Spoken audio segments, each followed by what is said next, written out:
ನಮಸ್ಕಾರ ವೀಕ್ಷಕರೇ, ಅಮೋಘ ವಾರ್ತೆಗಳಿಗೆ ಸ್ವಾಗತ. ನಾನು ನಂದಿನಿ. ಈಗ ಮುಖ್ಯಾಂಶಗಳು. ಆರ್ಟಿಐ ದಾಖಲೆ ಪಡೆಯಲು ಹಸು ಮಾರಿ 32,000 ಹಣ ಕಟ್ಟಿದ ರೈತ. ಪೋಸ್ಟ್ ಆಫೀಸ್ಗೆ ಎತ್ತಿನ ಗಾಡಿಯಲ್ಲಿ ಬಂದು ದಾಖಲೆಯ ಕಡತಗಳನ್ನು ಪಡೆದ ಅರಕಲಗೂಡಿನ ಬಸವನಹಳ್ಳಿ ಗ್ರಾಮದ ರೈತ ರವಿ. ಬಾರ್ ಅಂಡ್ ರೆಸ್ಟೋರೆಂಟ್, ಹೋಟೆಲ್ಗಳು, ಕ್ಯಾಂಟೀನ್ಗಳ ಮೇಲೆ ದಿಢೀರ್ ದಾಳಿ ನಡೆಸಿದ ಮಹಾನಗರ ಪಾಲಿಕೆ ಅಧಿಕಾರಿಗಳು. ದಾಳಿ ನಡೆಸಿ ಅಪಾರ ಪ್ರಮಾಣದ ಪ್ಲಾಸ್ಟಿಕ್ ಪದಾರ್ಥ ವಶ. ರಸ್ತೆ ಅಪಘಾತದಲ್ಲಿ ಮೃತಪಟ್ಟ ಯುವಕನ ಅಂಗಾಂಗಗಳನ್ನು ದಾನ ಮಾಡಿ ಮಾನವೀಯತೆ ಮೆರೆದ ಪೋಷಕರು. ವಾರ್ತೆಗಳ ವಿವರ. ಮಾಹಿತಿ ಹಕ್ಕು ಕಾಯ್ದೆಯಡಿ ಗ್ರಾಮ ಪಂಚಾಯಿತಿಯಲ್ಲಿ ನಡೆದಿರುವ ನೂರಾರು ಕಾಮಗಾರಿಗಳಿಗೆ ಸಂಬಂಧಿಸಿದ ದಾಖಲಾತಿಗಳನ್ನು ಪಡೆಯಲು ರೈತನೋರ್ವ ತಾನು ಜೀವನೋಪಾಯಕ್ಕಾಗಿ ಸಾಕಿದ್ದ ಹಸುವನ್ನೇ ಮಾರಾಟ ಮಾಡಿದ ಘಟನೆ ಅರಕಲಗೂಡು ತಾಲೂಕಿನ ರಾಮನಾಥಪುರ ಹೋಬಳಿ ಬಸವನಹಳ್ಳಿ ಗ್ರಾಮದಲ್ಲಿ ನಡೆದಿದೆ. ಗ್ರಾಮದ ರೈತ ಬಿಎಸ್ ರವಿ ದಾಖಲೆಗಳನ್ನು ಎತ್ತಿನ ಗಾಡಿಯಲ್ಲಿ ತೆಗೆದುಕೊಂಡು ಹೋಗಿದ್ದು ವಿಶೇಷವಾಗಿತ್ತು. ಬಸವನಹಳ್ಳಿ ಗ್ರಾಮ ಕಾಳೇನಹಳ್ಳಿ ಗ್ರಾಮ ಪಂಚಾಯಿತಿ ವ್ಯಾಪ್ತಿಗೆ ಒಳಪಡಲಿದ್ದು ಕಳೆದ 5 ವರ್ಷಗಳಿಂದ ನೂರಾರು ಕಾಮಗಾರಿಗಳನ್ನು ಮಾಡಲಾಗಿದೆ. ಅವುಗಳಲ್ಲಿ ಭ್ರಷ್ಟಾಚಾರ ನಡೆದಿದೆ ಎಂಬ ಗಂಭೀರ ಆರೋಪ ಕೇಳಿಬಂದ ಹಿನ್ನೆಲೆಯಲ್ಲಿ ಆರ್ಟಿಐನ ಅಡಿಯಲ್ಲಿ ದಾಖಲಾತಿಗಳಿಗಾಗಿ ಅರ್ಜಿ ಸಲ್ಲಿಸಿದ್ದು, ಆದರೆ ದಾಖಲಾತಿ ನೀಡದೆ ಅಧಿಕಾರಿಗಳು ಸರ್ಕಾರಿ ಕಚೇರಿಗಳಿಗೆ ವಿನಾಕಾರಣ ಅಲೆದಾಡಿಸುತ್ತಿದ್ದರು. ಗ್ರಾಮ ಪಂಚಾಯಿತಿಯಲ್ಲಿ ಭ್ರಷ್ಟಾಚಾರ ನಡೆದಿದ್ದು, ಇದರ ವಿರುದ್ಧ ಹೋರಾಟ ನಡೆಸಲು ದಾಖಲಾತಿಗಳನ್ನು ನೀಡುವಂತೆ ಪುನಃ ಅರ್ಜಿ ಸಲ್ಲಿಸಿದ್ದರು. ಕೇಳಿದ್ದ ದಾಖಲೆಗಳು 16,370 ಪುಟಗಳಿದ್ದು, ಪ್ರತಿ ಪುಟಕ್ಕೆ ₹2 ಹಣ ಪಾವತಿಸುವಂತೆ ತಿಳಿಸಿದ್ರು. ಆರ್ಟಿಐ ನಡಿ ದಾಖಲೆಗಳನ್ನು ಪಡೆಯಲು ತಮ್ಮ ಮನೆಯಲ್ಲಿದ್ದ ಒಂದು ಹಸುವನ್ನು ₹25,000 ಮಾರಾಟ ಮಾಡಿದ್ದು, ಉಳಿದ ಹಣವನ್ನು ಸ್ನೇಹಿತರಿಂದ ಸಾಲ ಪಡೆದು ಪ್ರತಿ ಪುಟಕ್ಕೆ ₹2 ₹32,340 ಶುಲ್ಕವನ್ನು ಡಿಡಿ ಮೂಲಕ ಪಾವತಿಸಿದ ರೈತ ಸಾವಿರಾರು ಪುಟಗಳ ದಾಖಲಾತಿಗಳನ್ನು ಎತ್ತಿನ ಗಾಡಿಯಲ್ಲಿ ಮನೆಗೆ ತಂದಿದ್ದಾರೆ.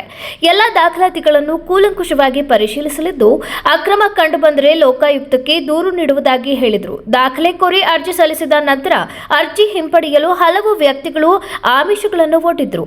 ಇದಕ್ಕೆ ಹೆದರದೆ ಹೋರಾಟ ಮಾಡುವುದಾಗಿ ತಿಳಿಸಿದರು. ಕಾಳೇನಹಳ್ಳಿ ಪಂಚಾಯತಿ ನಾನು ಆವಾಗ ಸಾರ್ವಜನಿಕ ಹಿತಾಧಿಕಾರಿ ಪಂಚಾಯತಿಗೆ ಹೋಗ್ತಾ ಇದ್ದೆ. ಏನು ಹೋದ್ರು ನಮಗೆ ಸ್ಪಂದಿಸ್ತಿಲ್ಲ. ನಾವೇನಾರ ಸಾರ್ವಜನಿಕರು ನಮ್ಗಿಂತ ಕಡು ಬಡವರು ಹೋದ್ರು ಅವರು ಯಾವುದಕ್ಕೂ ಸ್ಪಂದಿಸ್ತಿಲ್ಲ. ಮನೆ ಬೇಕಾದ್ರೆ ಅವ್ರಿಗೆ ಕೊಡ್ಕೊಳ್ಳೋದು, ಮನೆಗೆ ಅಲ್ಲಿ ಕೊಡ್ಕೆನೆಯಲ್ಲಿ ಬೇರೆ ಎಲ್ಲ ಮಾಹಿತಿ ಏನೇ ಕೇಳಿದ್ರು ಕೊಡ್ತಿದ್ದಿಲ್ಲ. ಅದಕ್ಕೆ ನಾನು ಕಾನೂನುಬದ್ಧವಾಗೇ ಮಾಡಿದ್ದೀರಾ, ಕಾನೂನು ನೀವು ಎಲ್ಲ ಮಾಡಿದ್ದೀರ, ಪ್ರೊಸೀಜರ್ ಮುಖಾಂತರ ಮಾಡಿದ್ರೆ ಇಲ್ವೋ ಅನ್ನೋ ಉದ್ದೇಶಕ್ಕೆ ನಾನು ತಗೊಬಂದು ಇದು ಮಾಡಿದ್ದೆ. ನಮ್ಮ ಊರಿನ ಅಂಚೆ ಕಚೇರಿಗೆ ಬಂದಿತ್ತು. ನಾನು ಎತ್ತಿನ ಗಾಡಿನ ಕಟ್ಕೊಂಡೋಗಿ ನಾನು ತಗೊಬಂದಿದ್ದೆ. ಏನೇನು ದಾಖಲಾತಿ ಸಿಕ್ಕಿದೆ? ಅದರಲ್ಲಿ ನೋಡಿಲ್ಲ, ಇನ್ನು ಪರಿಶೀಲನೆ ಮಾಡಿ ಇದು ಮಾಡ್ತೀನಿ ಸರ್. ಯಾವ್ದಾರು ಅವ್ಯವಹಾರದ ಏನಾರು ಬಯಲಾಗಿದೆಯಾ?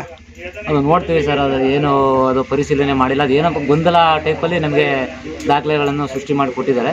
ಅವೆಲ್ಲನೂ ಒಂದೊಂಥರ ಫೈಲ್ ಮಾಡಿ ಕೊಡಬೇಕು. ಈಗ ನೋಡಿದಾರಲ್ಲ, ಸಾಮಾನ್ಯವಾಗಿ ಆ ಫೈಲ್ ಓಪನ್ ಮಾಡಿದರೆ ಒಂದು ಸ್ಟಪ್ ಇರೋಲ್ಲ, ಒಂದು ಪಿನ್ ನೋಡಿ ಕಳಿಸಿಲ್ಲ.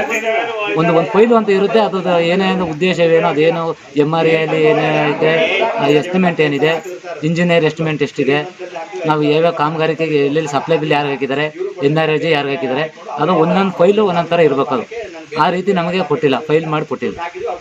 ಏನಾದ್ರು ಪಂಚಾಯತಿಲಿ ಅವ್ಯವಹಾರ ನಡೆದಿದೆ ಅಂತ ಕಂಡು ಬಂದ್ರೆ ನೀವೇನು ಮಾಡ್ತೀರಿ? ಮುಂದಿನ ಕ್ರಮ ಏನು? ಮೇಲ ಲೋಕಾಯುಕ್ತ ಅಧಿಕಾರಿಗಳಿಗೆ ನಾನು ತಗೊಂಡೋಗಿ. ಬಾರ್ ಅಂಡ್ ರೆಸ್ಟೋರೆಂಟ್, ಹೋಟೆಲ್ಗಳು, ಕ್ಯಾಂಟೀನ್ಗಳ ಮೇಲೆ ಮಹಾನಗರ ಪಾಲಿಕೆ ಅಧಿಕಾರಿಗಳು ದಿಢೀರ್ ದಾಳಿ ನಡೆಸಿ ಪ್ಲಾಸ್ಟಿಕ್ ಪದಾರ್ಥವನ್ನು ವಶಪಡಿಸಿಕೊಂಡರು. ಈ ತಪಾಸಣೆಯಲ್ಲಿ ಪಾಲಿಕೆ ಸಿಬ್ಬಂದಿ ನಗರದೆಲ್ಲೆಡೆ ಹಲವು ಸ್ಥಳಗಳಿಗೆ ಭೇಟಿ ನೀಡಿ ಪರಿಶೀಲನೆ ನಡೆಸಿದರು. ಪರಿಶೀಲನೆಯ ವೇಳೆ 8 ಅಂಗಡಿಗಳಲ್ಲೇ 2 ಟಿಪ್ಪರ್ ತುಂಬುವಷ್ಟು ಪ್ಲಾಸ್ಟಿಕ್ ಪದಾರ್ಥಗಳು ಪತ್ತೆಯಾಗಿದೆ. ಈ ಸಂದರ್ಭದಲ್ಲಿ ಪಾಲಿಕೆಯ ಆರೋಗ್ಯ ನಿರೀಕ್ಷಕ ಆದೇಶ್ ಕುಮಾರ್ ಮಾಧ್ಯಮದೊಂದಿಗೆ ಮಾತನಾಡಿ, ನಿಷೇಧವೆದ್ದರೂ ನಗರದಲ್ಲಿ ಹಲವೆಡೆ ಪ್ಲಾಸ್ಟಿಕ್ ಲೋಟ, ಕವರ್, ಕಪ್ ಮತ್ತು ಇತರ ವಸ್ತುಗಳನ್ನು ಮುಕ್ತವಾಗಿ ಬಳಸಲಾಗುತ್ತಿದೆ. ಇವು ಪರಿಸರಕ್ಕೂ ನಗರದ ಸ್ವಚ್ಛತೆಗೂ ಮನುಷ್ಯನ ಆರೋಗ್ಯಕ್ಕೂ ಅಪಾಯ. ನಾವು ಪರಿಶೀಲಿಸಿದ ಕೆಲವು ಅಂಗಡಿಗಳಲ್ಲಿ ಪರಿಸ್ಥಿತಿ ಚಿಂತಾಜನಕವಾಗಿತ್ತು. ಪ್ಲಾಸ್ಟಿಕ್ ಬಳಕೆಯನ್ನು ತಕ್ಷಣ ನಿಲ್ಲಿಸಬೇಕು. ಮುಂದಿನ ಸಲ ಇದೇ ತಪ್ಪು ಕಂಡುಬಂದರೆ ಭಾರಿ ದಂಡ ಹಾಗೂ ಅಂಗಡಿಯನ್ನು ಮುಚ್ಚಿಸುವ ಕ್ರಮ ಜರುಗಲಿದೆ ಎಂದು ಹೇಳಿದರು. ವ್ಯಾಪಕವಾಗಿ ಪ್ಲಾಸ್ಟಿಕ್ ಯಥೇಚ್ಛವಾಗಿ ಸಂಗ್ರಹವಾಗ್ತಿದೆ. ಇದರಿಂದ ನಾವು ಸ್ವಚ್ಛತೆ ಕಾಯ್ದುಕೊಳ್ಳಲು ತುಂಬ ತೊಂದರೆ ಆಗ್ತಿರುವ ಹಿನ್ನೆಲೆಯಲ್ಲಿ ಮಾನ್ಯ ಆಯುಕ್ತರ ಆದೇಶದಂತೆ ಎಲ್ಲ ಬಾರ್ ಆ್ಯಂಡ್ ರೆಸ್ಟೋರೆಂಟ್ ಮತ್ತು ವೈನ್ಸ್ ಅಂಗಡಿಗಳಲ್ಲಿ ಯಥೇಚ್ಛ ಪ್ರಮಾಣವಾಗಿ ಪ್ಲಾಸ್ಟಿಕ್ ಸಿಗುತ್ತಿರುವುದರಿಂದ ಇವತ್ತು ಇಂದಿನ ಆಯುಕ್ತರ ಆದೇಶದಂತೆ ಎಲ್ಲವನ್ನು ಸೀಸ್ ಮಾಡಿ ಅವ್ರಿಗೆ 8,000ವರೆಗೂ ನಾವು ದಂಡವನ್ನು ವಿಧಿಸಿದ್ದೇವೆ. ಇನ್ನು ಮುಂದೆ ಎಲ್ಲರಿಗೂ ಎಚ್ಚರಿಕೆ ಕೂಡ ಈ ನಗರ ಪಾಲಿಕೆ ಕೊಡ್ತಾ ಇದೆ.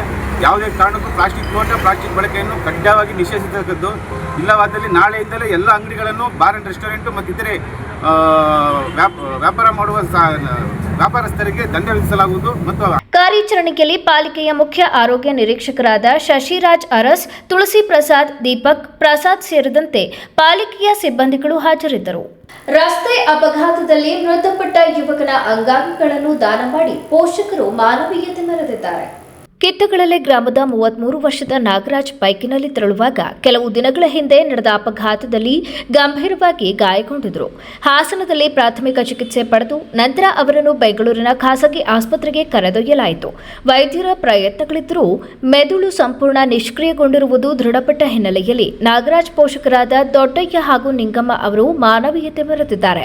ಮಗನ ಸಾವಿನಲ್ಲೂ ಸಾರ್ಥಕತೆ ಕಾಣುವ ಉದ್ದೇಶದಿಂದ ಅವರ ಅಂಗಾಂಗಗಳನ್ನು ದಾನ ಮಾಡಲು ಒಪ್ಪಿಕೊಂಡರು. ಯಶಸ್ವಿಯಾಗಿ ಅಂಗಾಂಗ ದಾನ ಪ್ರಕ್ರಿಯೆ ಪೂರ್ಣಗೊಂಡಿದ್ದು ಹಲವು ಜೀವಗಳು ಈಗ ನಾಗರಾಜ್ ಅವರ ಅಂಗಾಂಗಗಳ ಮೂಲಕ ಹೊಸ ಬದುಕು ಪಡೆಯಲಿವೆ. ಪೋಷಕರ ಈ ಮಾನವೀಯ ನಡೆಯನ್ನು ಸ್ಥಳೀಯರು ಮೆಚ್ಚುಗೆ ವ್ಯಕ್ತಪಡಿಸಿದ್ದಾರೆ.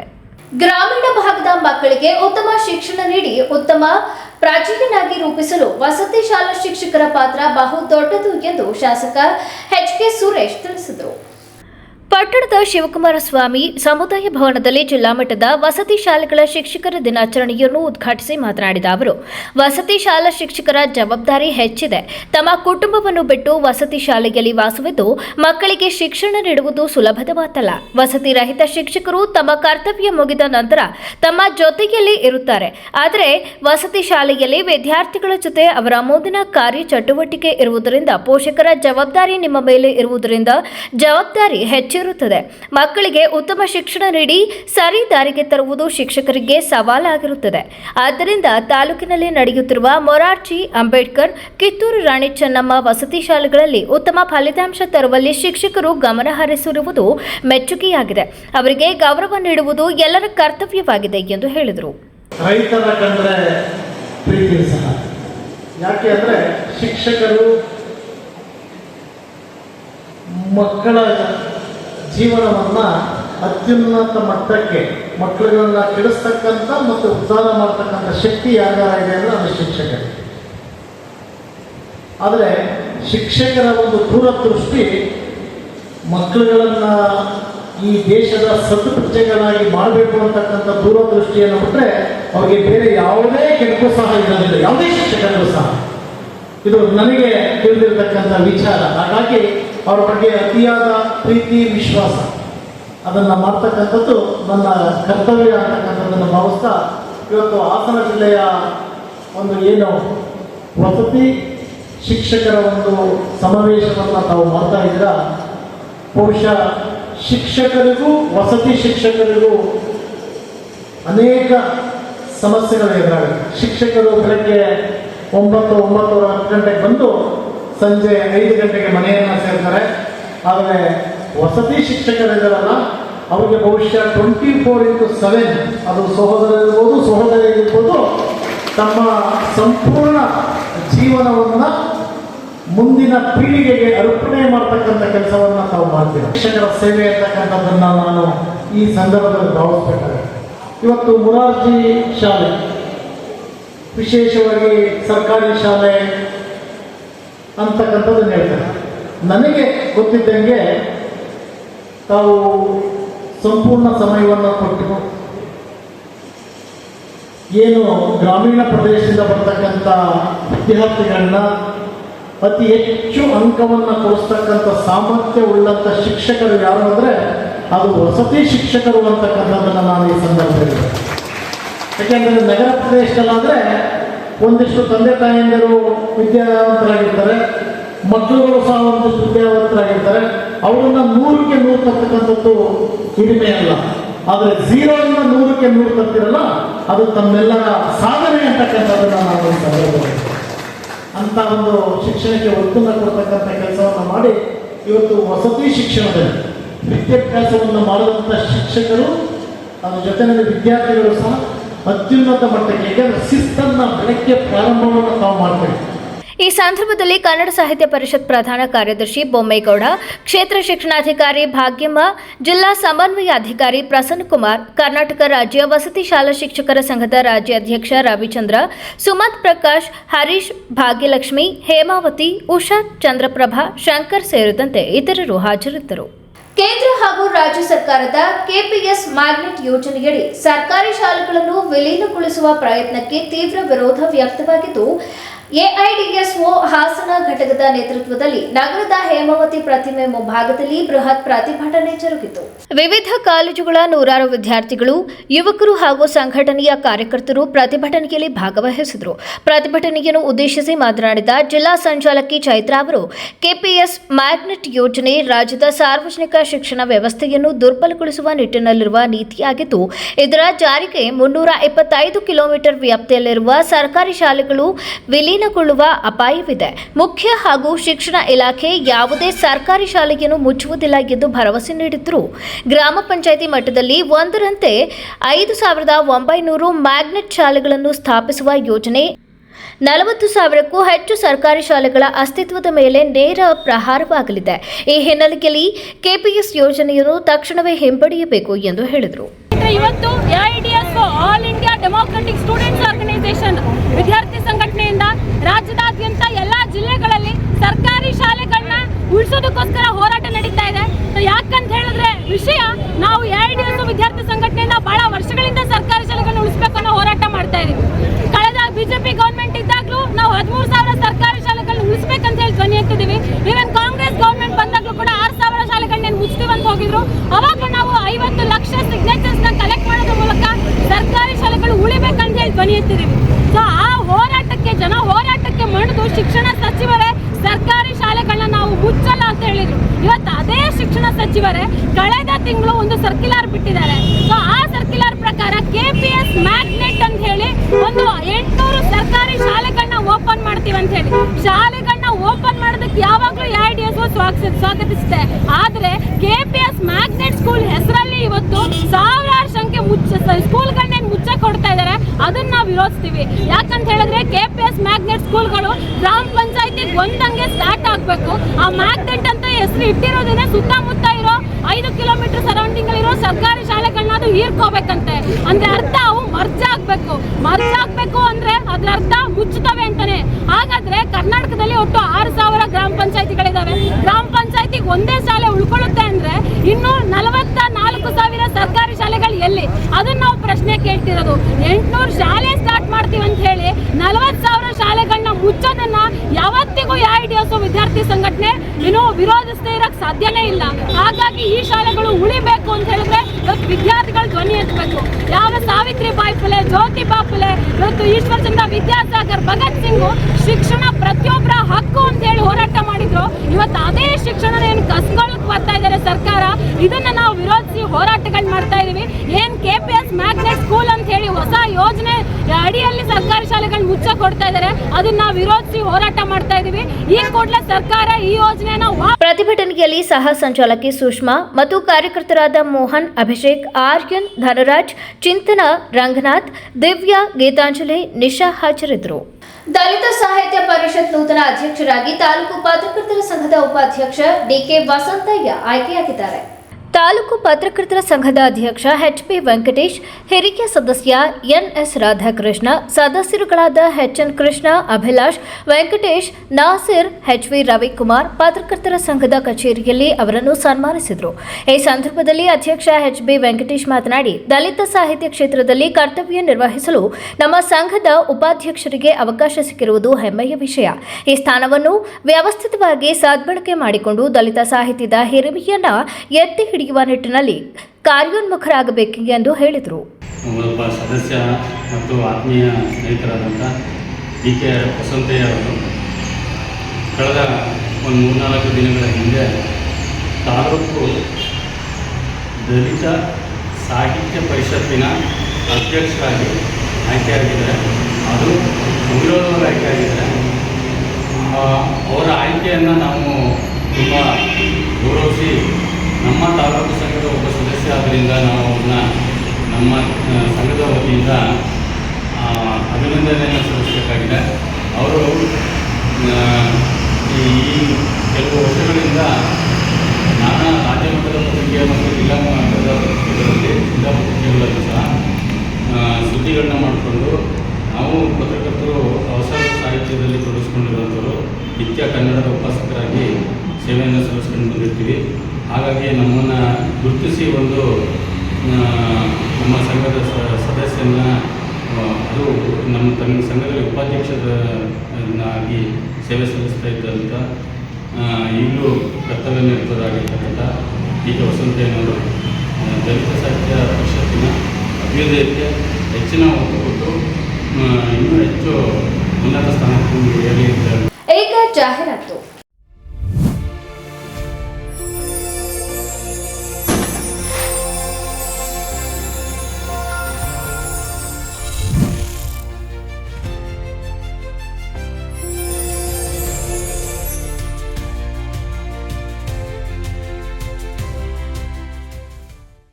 ಚಿನ್ನನ ಹಿಂದೆ ಸೇಲ್ ಮಾಡಿ. ಸೇಲ್ ಯುವರ್ ಗೋಲ್ಡ್, ನಿಮ್ಮ ಚಿನ್ನವನ್ನು ಹಿಂದೆ ಸೇಲ್ ಮಾಡಿ. ಸೇಲ್ ಯುವರ್ ಗೋಲ್ಡ್, ಎಲ್ಲರೂ ಚಿನ್ನನ ಸೇಲ್ ಮಾಡಿ ಅಂತ ಹೇಳ್ತಿದ್ದಾರೆ. ಆದ್ರೆ ನಮ್ಮ ಅಜ್ಜಿ ತಂದೆ ತಾಯಿ ಕೊಟ್ಟಂತ ಉಡುಗೊರೆಯ ಒಡವೆಗಳು ಹರಾಜ್ ಹೋಗ್ತಿವೆ. ಯಾರು ಒಡವೆಗಳನ್ನ ಉಳಿಸ್ಕೊಳ್ಳಿ ಅಂತ ಹೇಳ್ತಿಲ್ಲ. ನಮ್ಮ ಬೆನಕ ಗೋಲ್ಡ್ ಕಂಪನಿಗೆ ಕಾಲ್ ಮಾಡಿ ನಿಮ್ಮ ಒಡವೆಗಳನ್ನ ಬಿಡಿಸಿ ಉಳಿಸಿಕೊಡುತ್ತೇವೆ. EMI ಮೂಲಕ ನಿಮ್ಮ ಒಡವೆಗಳನ್ನ ವಾಪಸ್ ಪಡೆಯೋ ಸುವರ್ಣ ಅವಕಾಶ ನಿಮ್ಮದಾಗಿಸಿಕೊಳ್ಳಿ. ನಿಮ್ಮ ನೆಮ್ಮದಿಯ ನಾಳೆಗಾಗಿ ಕಾಲ್ Benaka gold company 6366 111 999. Benaka Gold Company, we value you and your valuables. ದಕ್ಷಿಣ ಭಾರತದ ಹೆಸರಾಂತ ನಂಬರ್ 1 ಹಾಗೂ ನಂಬಿಕೆಗೆ ಅರ್ಹವಾದ ನಮ್ಮ ಬೆನಕ ಗೋಲ್ಡ್ ಕಂಪನಿಯು ನೀವು ಅಡ ಇಟ್ಟ ಚಿನ್ನವನ್ನು ಬಿಡಿಸಿಕೊಡುವುದಲ್ಲದೆ ಉಳಿಸಿಕೊಳ್ಳಲು ಸಹಕರಿಸುತ್ತದೆ. ಚಿನ್ನಕ್ಕೆ ಚಿನ್ನದಂತ ಬೆಲೆ ಬೇಕೆ? ಕಾಲ್ Benaka gold company 6366 111 999. Benaka Gold Company, we value you and your valuables. ಯಾವತ್ತು ಮರೆಯಲ್ಲ. ನಾನು ಚಿಕ್ಕವನಾಗಿದ್ದಾಗ ಹುಟ್ಟದಬ್ಬ ಅಂದ್ರೆ ಚಾಕ್ಲೇಟ್. ಜೊತೆಯಾಗಿದ್ದರೆ ಎಲ್ಲರೂ ಸಿಹಿಯಾದ ಸಂಭ್ರಮವು, ಖುಷಿ ಇದ್ದರೆ ಎಲ್ಲೆಲ್ಲೂ ಪ್ರತಿದಿನವೂ ಸಡಗರವು. Camco Chocolates, spreading. ಹಾಸನದ ಪ್ರತಿಷ್ಠಿತ ಆಸ್ಪತ್ರೆಗಳಲ್ಲಿ ಒಂದಾದ ಸಹ್ಯಾದ್ರಿ ಮಲ್ಟಿ ಸ್ಪೆಷಾಲಿಟಿ ಆಸ್ಪತ್ರೆ ನಿಮ್ಮ ಆರೈಕೆಗೂ ಮೀರಿ ಒಂದು ನಂಬಿಕೆ ಎಂಬ ಧ್ಯೇಯೋದ್ದೇಶದೊಂದಿಗೆ ಮುನ್ನಡೆಯುತ್ತಿದೆ. ಹಾಸನದ ನಂಬರ್ 1 ಮೂತ್ರಪಿಂಡ ಶಾಸ್ತ್ರಜ್ಞ ಮತ್ತು ಕಸಿ ವೈದ್ಯರಾದ ಡಾಕ್ಟರ್ ಪವನ್ ಎಂ ರವರ ಸಾರಥ್ಯದಲ್ಲಿ ಜಿಲ್ಲೆಯಲ್ಲಿಯೇ ಏಕೈಕ ಚಾರ್ಕೋಲ್ ಡಯಾಲಿಸಿಸ್ ಚಿಕಿತ್ಸೆಯ ಸೌಲಭ್ಯವು ನಮ್ಮ ಆಸ್ಪತ್ರೆಯಲ್ಲಿ ಮಾತ್ರ ಲಭ್ಯ. ಡಾಕ್ಟರ್ ಹಬೀಬ್ ಉರ್ ರೆಹಮಾನ್ ಕನ್ಸಲ್ಟೆಂಟ್ ಫಿಸಿಷಿಯನ್ ಮತ್ತು ಮಧುಮೇಹ ತಜ್ಞರಾಗಿ ಸೇವೆ ಸಲ್ಲಿಸುತ್ತಿದ್ದು ಅಪಾರ ಜನರ ಮೆಚ್ಚುಗೆ ಗಳಿಸಿರುತ್ತಾರೆ. ಡಾಕ್ಟರ್ ಭಾರತಿ ರಾಜಶೇಖರ್ ಪ್ರಸೂತಿ ಮತ್ತು ಸ್ತ್ರೀರೋಗ ತಜ್ಞರು ಹಾಗೂ ಡಾಕ್ಟರ್ ಪ್ರತೀಕ್ಷಾ ವಿಜಯ್ ಪ್ರಸೂತಿ ಮತ್ತು ಸ್ತ್ರೀರೋಗ ತಜ್ಞರಾಗಿದ್ದು ಇವರೆಲ್ಲರ ಅತ್ಯುತ್ತಮವಾದ ಚಿಕಿತ್ಸಾ ಸೌಲಭ್ಯದೊಂದಿಗೆ ಸಹ್ಯಾದ್ರಿ ಮಲ್ಟಿ ಸ್ಪೆಷಾಲಿಟಿ ಆಸ್ಪತ್ರೆಯು ಕಾರ್ಯನಿರ್ವಹಿಸುತ್ತಿದೆ. ನಮ್ಮ ಆಸ್ಪತ್ರೆಯಲ್ಲಿ ನರರೋಗ, ಮೂಳೆ ತಜ್ಞರು, cancer, ENT, urologist, gastroenterology, trauma centre, general surgeon, hi tech modular operation theatre, MICU ಮತ್ತು NICU ಸೌಲಭ್ಯಗಳು ನಮ್ಮ ಆಸ್ಪತ್ರೆಯಲ್ಲಿ ಲಭ್ಯವಿವೆ.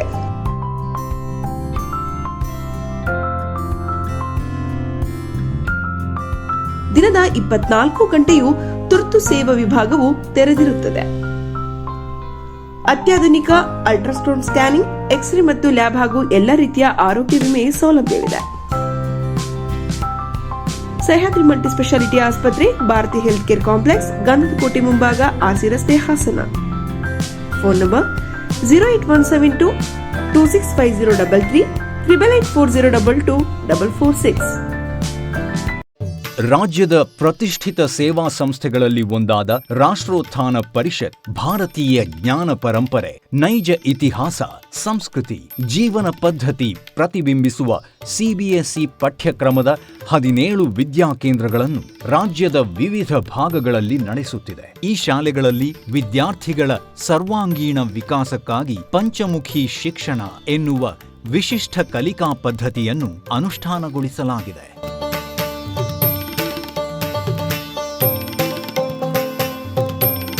ಹಾಸನದಲ್ಲಿ ಕಾರ್ಯನಿರ್ವಹಿಸುತ್ತಿರುವ ರಾಷ್ಟ್ರೋತ್ಥಾನ ವಿದ್ಯಾ ಕೇಂದ್ರವು ಗುಣಮಟ್ಟದ ಶಿಕ್ಷಣವನ್ನು ವಿದ್ಯಾರ್ಥಿಗಳಿಗೆ ಖಾತರಿಪಡಿಸುತ್ತದೆ. ಬನ್ನಿ, ನಿಮ್ಮ ಮಗುವನ್ನು ಹಾಸನದ ರಾಷ್ಟ್ರೋತ್ಥಾನ ವಿದ್ಯಾ ಕೇಂದ್ರದಲ್ಲಿ ನೋಂದಾಯಿಸಿ ಭಾರತೀಯತೆಯ ಸ್ಪರ್ಶದೊಂದಿಗೆ ಗುಣಮಟ್ಟದ ಶಿಕ್ಷಣವನ್ನು ಪಡೆಯುವ ಅವಕಾಶವನ್ನು ನಿಮ್ಮ ಮಗುವಿಗೆ ಕಲ್ಪಿಸಿ. ನೋಂದಣಿ ಪ್ರಕ್ರಿಯೆ ಪ್ರಾರಂಭವಾಗಿದೆ. ಬೆಳ್ಳಿಯ ಆಭರಣಗಳ ಮತ್ತು ಬೆಳ್ಳಿ ವಸ್ತುಗಳ ಎಕ್ಸ್ಕ್ಲೂಸಿವ್ ಶೋರೂಮ್, ಮೊಟ್ಟ ಮೊದಲ ಪ್ರತ್ಯೇಕ ಬೆಳ್ಳಿ ಆಭರಣಗಳ ಭಂಡಾರ ವಿಜಯ್ ಸಿಲ್ವರ್ ಪ್ಯಾಲೇಸ್. ನಮ್ಮಲ್ಲಿ ಎಲ್ಲ ಮಾದರಿಯ 92.5 ಹಾಲ್ಮಾರ್ಕ್ನ ಬೆಳ್ಳಿಯ ಆಭರಣಗಳು ದೊರೆಯುತ್ತವೆ.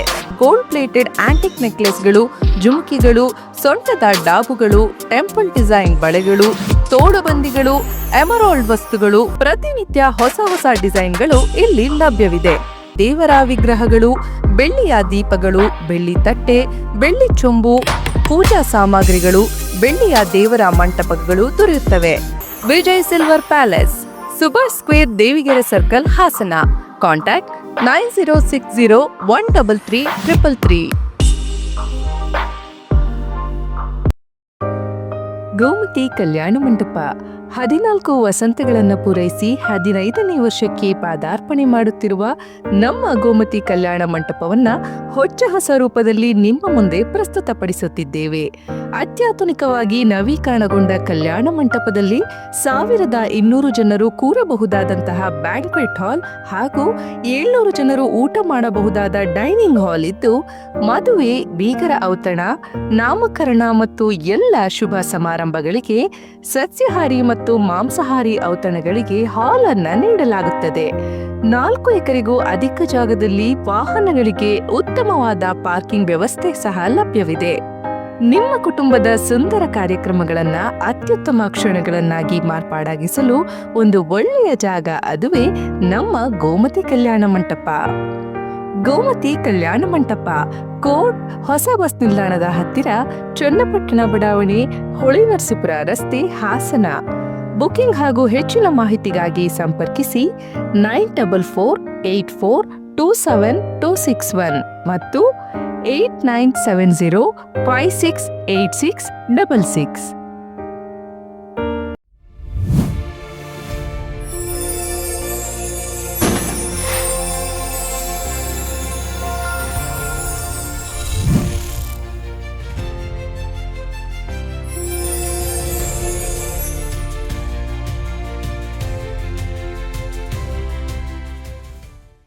ಮತ್ತೊಮ್ಮೆ ಅಮೋಘ ವಾರ್ತೆಗಳಿಗೆ ಸ್ವಾಗತ. ಜಿಲ್ಲಾ ಕನ್ನಡ ಸಾಹಿತ್ಯ ಪರಿಷತ್ತು ಭವನದಲ್ಲಿ ನವೆಂಬರ್ 23ರ ಭಾನುವಾರದಂದು ಬೆಳಗ್ಗೆ 9:15ಕ್ಕೆ ಜಿಲ್ಲಾ ಚಿತ್ರಕಲಾ ಶಿಕ್ಷಕರ 15ನೇ ಶೈಕ್ಷಣಿಕ ಸಮ್ಮೇಳನವನ್ನು ಹಮ್ಮಿಕೊಳ್ಳಲಾಗಿದೆ ಎಂದು ಹಾಸನ ಜಿಲ್ಲಾ ಚಿತ್ರಕಲಾ ಶಿಕ್ಷಕರ ಸಂಘದ ಅಧ್ಯಕ್ಷ ವೈ.ಪಿ. ರವಿ ಹೇಳಿದರು. ಈ ಸಮ್ಮೇಳನದಲ್ಲಿ ಹಲವಾರು ಕಾರ್ಯಕ್ರಮಗಳು ಬೆಳಿಗ್ಗೆ 9 ಗಂಟೆಯಿಂದ ಸಂಜೆ 8 ಗಂಟೆವರೆಗೂ ಬಿಡುವಿಲ್ಲದೆ ಕಾರ್ಯಕ್ರಮವನ್ನು ಆಯೋಜನೆ ಮಾಡಿದ್ದೀವಿ. ಬೆಳಿಗ್ಗೆ 9 ಗಂಟೆಗೆ ಸಹ ನಮ್ಮಲ್ಲಿ ಸುಗಮ ಸಂಗೀತ ಕಾರ್ಯಕ್ರಮ, ಕಲ್ಚರಲ್ ಪ್ರೋಗ್ರಾಮ್ ಸ್ಟಾರ್ಟ್ ಆಗುತ್ತೆ. ಅದಾದ ನಂತರ ಮಕ್ಕಳಿಗೆ 11 ಗಂಟೆಯಿಂದ ಜಿಲ್ಲೆಯ ಎಲ್ಲಾ ಮಕ್ಕಳಿಗೆ ಚಿತ್ರಕಲಾ ಸ್ಪರ್ಧೆಯನ್ನ ಆಯೋಜನೆ ಮಾಡಿದ್ದೀವಿ. ಅತಿ ಮುಖ್ಯವಾಗಿ ನಾವು ನಿಮ್ಮಲ್ಲಿ ಕೇಳ್ಕೊಳ್ಳೋದು, ಈ ಸ್ಪರ್ಧೆ ಮಕ್ಕಳು ಬರಲಿ ಅನ್ನೋ ಉದ್ದೇಶ. ಮಕ್ಕಳು ಯಾಕೆ ಬರಬೇಕು ಅಂತ ಅಂದ್ರೆ, ಭಾನುವಾರ ಇಟ್ಕೊಂಡಿದ್ದೀವಿ ನಾವು ತರಗತಿವಾರು ಬಹುಮಾನಗಳನ್ನ ಕೊಡ್ತಾ ಇದ್ವಿ. 6 ವಿಭಾಗಗಳಲ್ಲಿ ಬಹುಮಾನಗಳನ್ನ ಕೊಡ್ತಾ ಇದ್ವಿ ನಾವು. ಪ್ರಥಮ, ದ್ವಿತೀಯ ಮತ್ತು ಸಂವಾದನಕರ 2 ಈ ತರ ಒಂದೊಂದು ತರಗತಿಗೆ 5 ಬಹುಮಾನಗಳನ್ನು ನಾವು ಕೊಡ್ತಾ ಇದ್ದೀವಿ.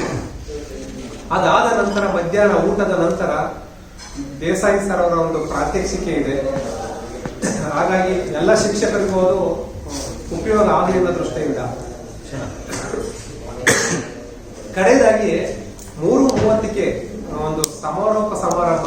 ಈ ಸಮಾರಂಭ ಅಂದ್ರೆ ನಮ್ಮಲ್ಲಿ ಅನೇಕ ವರ್ಷಗಳ ಕಾಲ ಸೇವೆಯನ್ನು ಸಲ್ಲಿಸಿ ನಿವೃತ್ತರಾಗಿರ್ತಕ್ಕಂಥ ನಿವೃತ್ತ ಶಿಕ್ಷಕರಿಗೆ ಸನ್ಮಾನ ಕಾರ್ಯಕ್ರಮ ಮತ್ತು ಶಿಕ್ಷಕರ ಮಕ್ಕಳಿಗೆ ಪ್ರತಿಭಾ ಪುರಸ್ಕಾರ. ಬೆಳಿಗ್ಗೆ ಏನು ಸ್ಪರ್ಧೆ ನಡೆದಿರುತ್ತೋ ಆ ಎಲ್ಲ ವಿಜೇತ ಮಕ್ಕಳಿಗೆ ಬಹುಮಾನ ವಿತರಣೆ ಕಾರ್ಯಕ್ರಮ. ಇಷ್ಟು ಕಾರ್ಯಕ್ರಮವನ್ನು ನಾವು ಅವತ್ತು ಹಮ್ಮಿಕೊಂಡಿದ್ದೀವಿ. ಈ ಕಾರ್ಯಕ್ರಮದಲ್ಲಿ ನಮ್ಮ ಪತ್ರಿಕಾಗೋಷ್ಠಿಯಲ್ಲಿ ಚಿತ್ರಕಲಾ ನಿವೃತ್ತ ಶಿಕ್ಷಕ ಬಿಎಸ್ ದೇಸಾಯಿ, ಹಾಸನ ಜಿಲ್ಲಾ ಚಿತ್ರಕಲಾ ಶಿಕ್ಷಕರ ಸಂಘದ ಕಾರ್ಯದರ್ಶಿ ಎಚ್ಎಂ ರಮೇಶ್, ಖಜಾಂಚಿ ಲಿಂಗರಾಜು ಉಪಸ್ಥಿತರಿದ್ದರು. ಬೇಲೂರು ಪಟ್ಟಣದ ಶ್ರೀ ಚನ್ನಕೇಶವ ದೇವಾಲಯದ ಮುಂಭಾಗದಲ್ಲಿ ಸಹಾಯಕ ಪ್ರಾದೇಶಿಕ ಕಚೇರಿ ಸಕಲೇಶಪುರ ಇವರ ಸಹಯೋಗದಲ್ಲಿ ವಾಯು ಮಾಲಿನ್ಯ ನಿಯಂತ್ರಣ ಜಾಗೃತಿ ಮಾಸಾಚರಣೆ ಕಾರ್ಯಕ್ರಮವನ್ನು ಜಾಗೃತಿ ಸಂದೇಶಗಳೊಂದಿಗೆ ಆಯೋಜಿಸಲಾಯಿತು. ಬೆಳಗ್ಗಿನಿಂದಲೇ ದೇವರನ್ನು ಹೂವಿನ ಅಲಂಕಾರದಿಂದ ಸಿಂಗರಿಸಲಾಗಿದ್ದು, ಶ್ರೀ ಬಸವಣ್ಣ ದೇವರಿಗೆ ವಿಶೇಷ ಪೂಜೆ ಮಂಗಳಾರತಿ ನೆರವೇರಿಸಲಾಯಿತು. ಈ ವೇಳೆ ಹಾಸನ ಜಿಲ್ಲಾ ವೀರಶೈವ ಲಿಂಗಾಯತ ಸಂಘದ ಅಧ್ಯಕ್ಷ ಬಿಪಿ ಐಸಾಮಿಗೌಡ ಮಾಧ್ಯಮದೊಂದಿಗೆ ಮಾತನಾಡಿದ ಅವರು, ವೀರಶೈವ ಲಿಂಗಾಯತ ಸಮಾಜದ ವತಿಯಿಂದ ಕಾರ್ತಿಕ ಮಾಸದ ಕೊನೆಯ ದಿನದ ಪ್ರಯುಕ್ತ ಶ್ರೀ ಬಸವಣ್ಣ ದೇವರಿಗೆ ಮಹಾಪೂಜೆ, ರುದ್ರಾಭಿಷೇಕ, ಮಹಾಮಂಗಳಾರತಿ ಇತ್ಯಾದಿ ಪೂಜಾ ಕಾರ್ಯಗಳು ಹಾಗೂ ದೀಪೋತ್ಸವವೂ ಕೂಡ ಯಶಸ್ವಿಯಾಗಿ ನೆರವೇರಿದೆ. ಎಲ್ಲರಿಗೂ ಕೂಡ ದೇವರು ಒಳ್ಳೆಯದು ಮಾಡಲಿ ಎಂದು ಹೇಳಿದರು. ಬಸವೇಶ್ವರ ದೇವಸ್ಥಾನದಲ್ಲಿ ಹೋಗಿ ಮುಂದೆ ಮಹಾಪೂಜೆ, ರುದ್ರಾಭಿಷೇಕ, ಮಹಾಮಂಗಳಾರತಿ ಬಹಳ ವಿಜೃಂಭಣೆಯಿಂದ ದೀಪೋತ್ಸವ ಕೂಡ ಈಗ ನಡೀತಾ ಇದೆ. ಇವತ್ತು ಕಡೆ ಕಾರ್ತಿಕ ಮಾಸವಾದ್ದರಿಂದ ಬಹಳ ಎಲ್ಲ ಜನ ಹೆಚ್ಚಿಗೆ ಜನ ಸೇರಿದ್ದಾರೆ. ಎಲ್ಲರಿಗೂ ಕೂಡ ಸ್ವಾಗತವನ್ನು ಮಾಡ್ತೇನೆ. ಈ ಸಂದರ್ಭದಲ್ಲಿ E M Rudrakumar, Kiran Kumar Hosamani, H Mallikarjun, B V Latesh, Shobhan Babu ಮತ್ತು ಬಾಳು ನಾಗೇಶ್, ಭಾರತ್ ವಿಎಸ್ ರಾಣಿ, ಗಿರಿಜಾಂಬಿಕಾ, ಮಮತಾ ಪಟೇಲ್ ಇತರರು ಹಾಜರಿದ್ದರು. ವರ್ಷದ ಕೊನೆಯ ಕಾರ್ತಿಕ ಪೂಜೆ ಹಾಗೂ ದೀಪೋತ್ಸವದ ಅಂಗವಾಗಿ ನಗರದ ಅರಳಿಪೇಟೆ ರಸ್ತೆ ಬಳಿ ಇರುವ ಶ್ರೀ ಬಸವೇಶ್ವರ ದೇವಾಲಯದಲ್ಲಿ ಭಕ್ತ ಸಾಗರ ಹರಿದು ಬಂದಿತು. ಈ ವೇಳೆ ಮಾತನಾಡಿದ ಸಹಾಯಕ ಪ್ರಾದೇಶಿಕ ಸಾರಿಗೆ ಅಧಿಕಾರಿ ಸರಸ್ವತಿ, ಇಂದು ನಾವು ಉಸಿರಾಡುತ್ತಿರುವ ಗಾಳಿಯ ಗುಣಮಟ್ಟವು ದಿನೇ ದಿನೇ ಕುಸಿಯುತ್ತಿದೆ. ಇದು ಕೇವಲ ಪರಿಸರ ಸಮಸ್ಯೆಯಲ್ಲ, ಮಾನವ ಆರೋಗ್ಯಕ್ಕೆ ನೇರ ಅಪಾಯವಾಗಿದೆ. ವಾಹನ ಸಂಚಾರದಿಂದ ಉಂಟಾಗುವ ಹೊಗೆ, ಕೆಮಿಕಲ್ಗಳ ಅವಶೇಷ, ಧೂಳು, ಕೈಗಾರಿಕಾ ತ್ಯಾಜ್ಯ ಇವೆಲ್ಲವೂ ವಾಯು ಮಾಲಿನ್ಯಕ್ಕೆ ಪ್ರಮುಖ ಕಾರಣಗಳಾಗಿವೆ. ಇವುಗಳನ್ನು ಕಡಿಮೆಗೊಳಿಸುವುದು ನಮ್ಮೆಲ್ಲರ ಜವಾಬ್ದಾರಿ. ಪರಿಸರ ಸ್ನೇಹಿ ವಾಹನಗಳ ಬಳಕೆ, ವಿಶೇಷವಾಗಿ ಎಲೆಕ್ಟ್ರಿಕ್ ವಾಹನಗಳ ಬಳಕೆ ಹೆಚ್ಚಿದರೆ ಮಾಲಿನ್ಯವನ್ನು ಬಹಳ ಮಟ್ಟಿಗೆ ಕಡಿಮೆ ಮಾಡಬಹುದು. ಇತ್ತೀಚೆಗೆ ವಾಹನ ಚಾಲನೆ ಮಾಡಲು ವಯೋಮಿತಿ ಇದ್ದರೂ ಕೂಡ ಪೋಷಕರು ತಮ್ಮ ಪ್ರೌಢಾವಸ್ಥೆಯಲ್ಲಿರುವ ಮಕ್ಕಳಿಗೆ ವಾಹನ ಚಲಾಯಿಸಲು ಕೊಡುತ್ತಿದ್ದು, ಅಂತಹವರು ಕಂಡುಬಂದರೆ ಅವರ ಮೇಲೆ ಯಾವುದೇ ಮುಲಾಜಿಲ್ಲದೆ ಕಠಿಣ ಕ್ರಮ ವಹಿಸಲಾಗುವುದು ಎಂದು ಹೇಳಿದರು. ಮತ್ತು ಈಗಷ್ಟೇ ಬಂದ ಮಾಹಿತಿ ಪ್ರಕಾರ ಅಂಡರ್ ಏಜ್ ಇರೋರು ವೆಹಿಕಲ್ ಓಡಿಸ್ತಾ ಇದ್ದಾರೆ ಅನ್ನೋ ಮಾಹಿತಿ ಕೇಳಿಬಂದಿದೆ. ಸಾರ್ವಜನಿಕರು ಕೂಡ ನಮ್ಮೊಂದಿಗೆ ಕೈ ಜೋಡಿಸಿ ಅಂಥವುಗಳನ್ನು ಕಂಡು ಬಂದಾಗ ನಮಗೆ ಆ ವೆಹಿಕಲ್ ನಂಬರೆಲ್ಲ ಕೊಟ್ಟರೆ ಅವ್ರ ಮೇಲೆ ನಾವು ಸೂಕ್ತ ಕ್ರಮ ತೊಗೊಬೋದು. ಮತ್ತು ಸಾರ್ವಜನಿಕರು, ಕೆಲವೊಬ್ಬರು ವಯೋವೃದ್ಧರು ಎಲ್ಲರೂ ಇದ್ದಾಗ ಇಂಥವರೆಲ್ಲ ಗಾಡಿ ಓಡಿಸಿದಾಗ ಅಪಘಾತಗಳು ಹೆಚ್ಚಾಗಿ ನಮಗೂ ಕೂಡ ಕೆಟ್ಟ ಹೆಸರು. ನಾವು ಎಲ್ಲ ಕಡೆ ನಾವೇನು ಹೋಗಿ ಎಲ್ಲ ಚೆಕಿಂಗ್ ನೋಡೋಕ್ಕಾಗೋದಿಲ್ಲ. ಆದ್ದರಿಂದ ಅಂಥವೆಲ್ಲ ಇದ್ದಾಗ ನಮಗೆ ಮಾಹಿತಿ ನೀಡಿ ಅವ್ರ ಬಗ್ಗೆ ನಮ್ಮ ಕ್ರಮ ಕೈಗೊಳ್ಳೋಕ್ಕೆ ಪೊಲೀಸ್ ಇಲಾಖೆ ಸಹಕಾರದೊಂದಿಗೆ ನಾವೊಂದು ಏನಾದರೂ ಕ್ರಮ ತೊಗೊಬೋದು. ಇದಕ್ಕೆಲ್ಲ ತಮ್ಮ ಸಹಕಾರ ಬೇಕು. ಅದಲ್ಲದೆ ವಾಯು ಮಾಲಿನ್ಯ ಅಂದರೆ ಇವಾಗ EV ವೆಹಿಕಲನ್ನು ಇಂಟ್ರೊಡ್ಯೂಸ್ ಮಾಡಿದ್ದಾರೆ. ಅದನ್ನು ಜಾಸ್ತಿಯಾಗಿ ಬಳಕೆ ಮಾಡಿದರೆ ವಾಯು ಮಾಲಿನ್ಯದ ಸ್ವಲ್ಪ ದುಷ್ಪರಿಣಾಮ ಎಲ್ಲ ಕಡಿಮೆ ಮಾಡ್ಬೋದು. ಆಮ್ಲಜನಕದ ಕೊರತೆ ಆದರೆ ಎಷ್ಟೆಲ್ಲ ಆರೋಗ್ಯದ ಮೇಲೆಲ್ಲ ಎಫೆಕ್ಟ್ ಆಗುತ್ತೆ ಅನ್ನೋದು ಎಲ್ರಿಗೂ ಗೊತ್ತಿದೆ. ಆದ್ದರಿಂದ ಈ ಮಾಸಾಚರಣೆ ಅಲ್ಲದೆ ಉಳಿದ ಮಾಸಗಳಲ್ಲೂ ಕೂಡ ಇದ್ರ ಬಗ್ಗೆ ತಾವು ಎಚ್ಚರಿಕೆ ಕ್ರಮ ವಹಿಸಬೇಕಾಗಿ ಎಲ್ಲರನ್ನೂ ಕೇಳ್ತಾರೆ. ಹಿರಿಯ ಮೋಟಾರ್ ನಿರೀಕ್ಷಕ ಪದ್ಮನಾಭ ಮಾತನಾಡಿ, ವಾಯು ಮಾಲಿನ್ಯ ದಿನೇ ದಿನೇ ಹೆಚ್ಚುತ್ತಿದೆ. ಇದನ್ನು ನಿಯಂತ್ರಿಸುವುದು ನಮ್ಮೆಲ್ಲರ ಹೊಣೆ. ವಾಹನ ಚಾಲಕರು ತಮ್ಮ ವಾಹನಗಳಿಗೆ ಸಮಯಕ್ಕೆ ಸರಿಯಾಗಿ ಹೊಗೆ ತಪಾಸಣಾ ಪರೀಕ್ಷೆ ಮಾಡಿಸಿಕೊಳ್ಳಬೇಕು. ಹೊಗೆ ಹೆಚ್ಚು ಬಿಡುವ ವಾಹನಗಳನ್ನು ರಸ್ತೆ ಮೇಲೆ ಓಡಾಡಿಸಬಾರದು. ಪರಿಸರವನ್ನು ಸ್ವಚ್ಛವಾಗಿಡುವುದು ಸರ್ಕಾರದ ಕೆಲಸ ಮಾತ್ರವಲ್ಲ, ನಾಗರಿಕರು ಕೂಡ ಜವಾಬ್ದಾರಿಯಿಂದ ನಡೆದುಕೊಳ್ಳಬೇಕು ಎಂದು ಹೇಳಿದರು. ನಿಯಂತ್ರಣ ಮಾಸಾಚರಣೆ 2025ರ ಅಂಗವಾಗಿ ಪ್ರಾದೇಶಿಕ ಸಾರಿಗೆ ಇಲಾಖೆ ಸಕಲೇಶಪುರ ವತಿಯಿಂದ ಬೇಲೂರು ಸ್ಥಳದಲ್ಲಿ ಇವತ್ತಿನ ದಿನ ನಾವು ವಾಯು ಮಾಲಿನ್ಯ ನಿಯಂತ್ರಣ ಕಾರ್ಯಕ್ರಮವನ್ನು ಹಾಕ್ಕೊಂಡಿದ್ದೀವಿ. ಕಾರಣ ಇಷ್ಟೇ, ಪ್ರತಿನಿತ್ಯ ಏನು ವಾಹನಗಳಿಂದ ಹೊಗೆ ಹೊರಸೂಸ್ತಾ ಇದೆ, ಅದರಿಂದ ಕಾರ್ಬನ್ ಮಾನಾಕ್ಸೈಡ್ ಹೆಚ್ಚಾಗಿ ಹೊರಸೂಸ್ತಾ ಇರ್ತಕ್ಕಂಥ ವಾಹನಗಳನ್ನು ನಾವು ಗುರುತಿಸಿ ಕೇಸ್ಗಳನ್ನು ಕೂಡ ದಾಖಲಾಗ್ತಿದ್ದೀವಿ. ಹಾಗೆ ಸಾರ್ವಜನಿಕರಲ್ಲಿ ನಾವು ಏನು ಜಾಗೃತಿಯನ್ನು ಮೂಡಿಸಲಿಕ್ಕೆ ಇಲ್ಲಿ ಬಂದಿದ್ದೀವಿ ಅಂತಂದರೆ, ಏನು ತಮ್ಮ ವಾಹನಗಳನ್ನು ಸುಸ್ಥಿತಿಯಲ್ಲಿ ಇಟ್ಕೊಂಡು ಕಾರ್ಬನ್ ಮಾನಾಕ್ಸೈಡು, ಕಾರ್ಬನ್ ಡೈಆಕ್ಸೈಡು ಹೊರಸೂಸದಂತೆ ಕಮ್ಮಿ ನಿಯಂತ್ರಣದಲ್ಲಿ ಇಟ್ಕೊಂಡು ಸಾರ್ವಜನಿಕರಲ್ಲಿ ಹೆಚ್ಚಿನ ಆರೋಗ್ಯ ಕಳಕಳಿಯನ್ನು ಇಟ್ಕೊಂಡು ಅವರು ವಾಹನಗಳನ್ನು ಸುಸ್ಥಿತಿಯಲ್ಲಿ ಇಟ್ಕೊಳ್ಳುವಂಥ ಒಂದು ಜಾಗೃತಿ ಕಾರ್ಯಕ್ರಮವನ್ನು ಈ ಒಂದು ವಾಯು ಮಾಲಿನ್ಯ ಮಾಸಾಚರಣೆ ಸಮಯದಲ್ಲಿ ನಾವು ಈ ಒಂದು ಕೇಳ್ಕೊಳ್ತಾ ಇದ್ದೀವಿ. ಈ ಸಂದರ್ಭದಲ್ಲಿ ಮುಖ್ಯ ಅಧೀಕ್ಷಕರು ಗಿರೀಶ್, ವೀಣಾ, ಪ್ರಥಮ ದರ್ಜೆ ಸಹಾಯಕ ಅಶೋಕ್, ಗೋಕುಲ್ ಡ್ರೈವಿಂಗ್ ಸ್ಕೂಲ್ ಮಾಲೀಕರ ಚೇತನ್ ಗೆಂಡೆಹಳ್ಳಿ, ಬಿಕ್ಕೋಡು ಯುವರಾಜ್, ಮಹೇಶ್, ರವಿ ಮೋಟಾರ್ಸ್ ಮಾಲೀಕ ಯತೀಶ್ ಹಾಜರಿದ್ದರು. ಕೊನೆಯಲ್ಲಿ ಮತ್ತೊಮ್ಮೆ ಮುಖ್ಯಾಂಶಗಳು. ಆರ್ಟಿಐ ದಾಖಲೆ ಪಡೆಯಲು ಹಸು ಮಾರಿ 32,000 ಹಣ ಕಟ್ಟಿದ ರೈತ. ಪೋಸ್ಟ್ ಆಫೀಸ್ಗೆ ಎತ್ತಿನ ಗಾಡಿಯಲ್ಲಿ ಬಂದು ದಾಖಲೆಯ ಕಡತಗಳನ್ನು ಪಡೆದ ಅರಕಲಗೂಡಿನ ಬಸವನಹಳ್ಳಿ ಗ್ರಾಮದ ರೈತ ರವಿ. ಬಾರ್ ಅಂಡ್ ರೆಸ್ಟೋರೆಂಟ್, ಹೋಟೆಲ್ಗಳು, ಕ್ಯಾಂಟೀನ್ಗಳ ಮೇಲೆ ದಿಢೀರ್ ದಾಳಿ ನಡೆಸಿದ ಮಹಾನಗರ ಪಾಲಿಕೆ ಅಧಿಕಾರಿಗಳು. ದಾಳಿ ನಡೆಸಿ ಅಪಾರ ಪ್ರಮಾಣದ ಪ್ಲಾಸ್ಟಿಕ್ ಪದಾರ್ಥ ವಶ. ರಸ್ತೆ ಅಪಘಾತದಲ್ಲಿ ಮೃತಪಟ್ಟ ಯುವಕನ ಅಂಗಾಂಗಗಳನ್ನು ದಾನ ಮಾಡಿ ಮಾನವೀಯತೆ ಮೆರೆದ ಪೋಷಕರು. ಮುಂದಿನ ವಾರ್ತಾ ಸಂಚಿಕೆಯಲ್ಲಿ ಮತ್ತೊಮ್ಮೆ ಭೇಟಿಯಾಗೋಣ. ನಮಸ್ಕಾರ.